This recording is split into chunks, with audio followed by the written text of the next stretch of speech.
अस्सलामुअलैकुम, नमस्कार, सत श्री अकाल। आप देख रहे हैं इंडिया शासन न्यूज़। सबसे पहले सबसे तेज चलिए डालते हैं आज की कुछ खास खबरों पर नजर। मैं हूं अजीम पठान, देखते रहे इंडिया शासन न्यूज़। जमूर हाई स्कूल के मैनेजमेंट की चेयरमैन और प्रेसिडेंट साजिदा निहाल अहमद, सेक्रेटरी शान हिंद और मैनेजमेंट के मेंबरान के साथ हम जमूर स्कूल में आए थे। हमको कोई ज़रूरत आने की थी नहीं। असल में ऑथेंटिक मैनेजमेंट यही है, कानूनी मैनेजमेंट यही है। इससे पहले सिर्फ ये हुआ कि हमारे अंजुमन की जमूर की एक लेडीज़ टीचर को प्रभारी बोल के 1 सितंबर तक साइनिंग अथॉरिटी दी गई, वो अपना काम करे। मगर कुछ लोग उस साइनिंग अथॉरिटी से शहर में ऐसा माहौल बना रहे थे कि कोई मैनेजमेंट का फैसला करके आए, जबकि उन्होंने जो पुलिस को पेपर से दिया वो ब्लर करके दिया, यानी छुपा के दिया। उनके पेपर पे ही लिखा हुआ है कि this document has been provided on the basis of document available on record limit does not authenticate genuineness of document. यानी ये ऑथेंटिक नहीं है, ये उनके पेपर पे ही लिखा था। गैर कानूनी तरीके से उन्होंने इसको ब्लर किया और पुलिस को दिया। हमने ये भी शिकायत दी और मैनेजमेंट के जो सारे पेपर्स है, चेंज रिपोर्ट है, ये सब हमने शिक्षण अधिकारी और पुलिस डिपार्टमेंट इन सबको दी।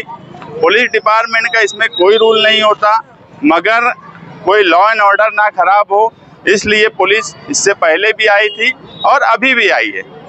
हमारा सिर्फ शहरियान को ये बोलना है कि जमूर के ताल्लुक से कुछ सियासी मुखालिफ करने वाले, मालेगांव शहर में निहाल साहब के वक्त से कई अंजुमन ऐसी रही जो सियासी तौर पे निहाल साहब के खिलाफ थी, मगर उन्होंने कभी सियासी बदला या सियासी तौर पे अपनी पावर का इस्तेमाल करके कोई तकलीफ देने की नहीं कोशिश की। मगर हम देख रहे हैं कि जमूर के मामले में मुखालिफ सियासी लोग जो है, वो जो लोग गैर कानूनी मैनेजमेंट की बात करते हैं, गैर कानूनी हैं, उनकी मदद करने की कोशिश करते हैं। इस तरह की सियासत की जा रही है, इसलिए हम यहाँ आए। हमारी अंजुमन की ऑफिस है, वहाँ पर जो चेयरमैन और प्रेसिडेंट है साजिदा निहाल अहमद, ये रोज़ाना आएंगी। हमारे पास कुछ टीचरों की जब शिकायत आई, हमारे पास इतना वक्त नहीं रहता कि हम लोग यहाँ पर रोज़ आए, मगर यहाँ पर कुछ सीनियर टीचर, कुछ टीचरों की शिकायत आई कि तालीमी नुकसान 8-10 दिन में बहुत ज़्यादा हो रहा है।